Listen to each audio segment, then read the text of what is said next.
of becoming an antique and considered the problem of Edna Ferguson's meatballs. Since the whole thing was her fault for forgetting to include them, she'd have to find time to test them herself. One thing for sure, Edna wouldn't be the soul of understanding if she couldn't find her favorite recipe in the cookbook. Hannah glanced down at her coffee mug. Empty, and she didn't even remember drinking it. If she showered and dressed right now, before she was fully awake, the lure of a second mug of coffee would make her hurry. Before the second hand on her apple-shaped wall clock had made 12 complete revolutions, Hannah was back in the kitchen. Instead of her robe, she was wearing jeans and a dark green pullover sweater.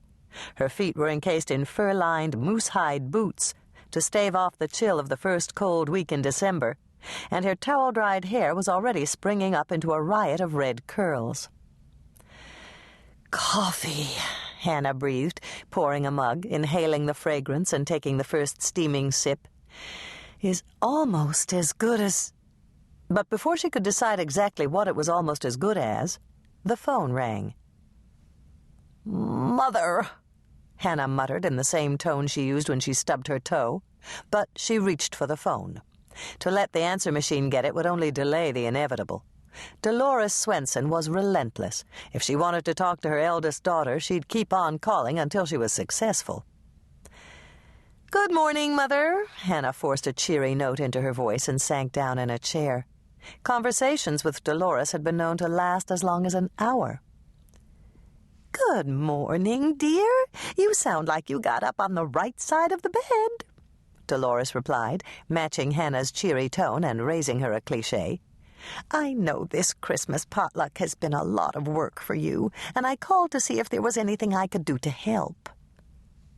Warning bells went off in Hannah's head. When Dolores tried to be this helpful, she had an ulterior motive. "That's nice of you, Mother, but I think I've got everything covered." "I thought so. You're so organized, dear. Did I tell you that Luann found an antique silver cake knife with a provenance that dates back to the Regency period?" "No, you didn't," Hannah said, getting up to pour more coffee and stretching out the phone cord to within an inch of its life.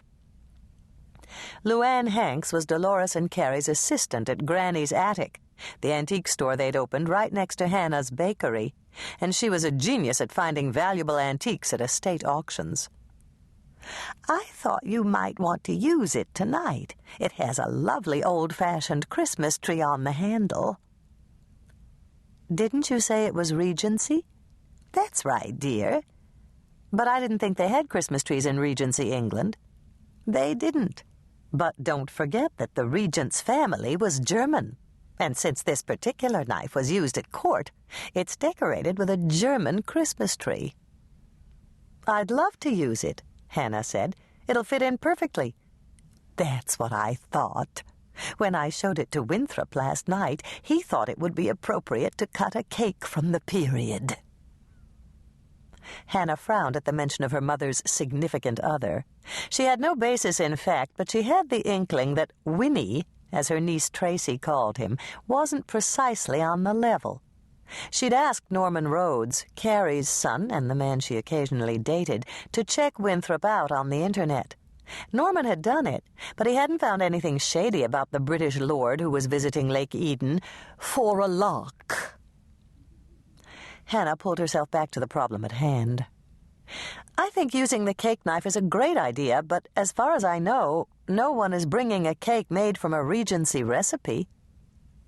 "Yes, they are, dear.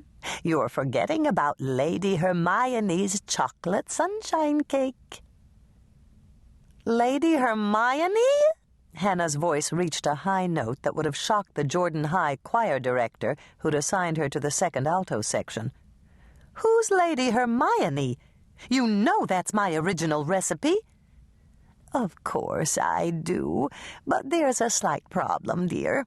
You see, the knife is very valuable. I didn't want to let just anyone use it, so I fibbed a bit." "What's a bit?" "I said that Lady Hermione's chocolate sunshine cake originated a lot earlier."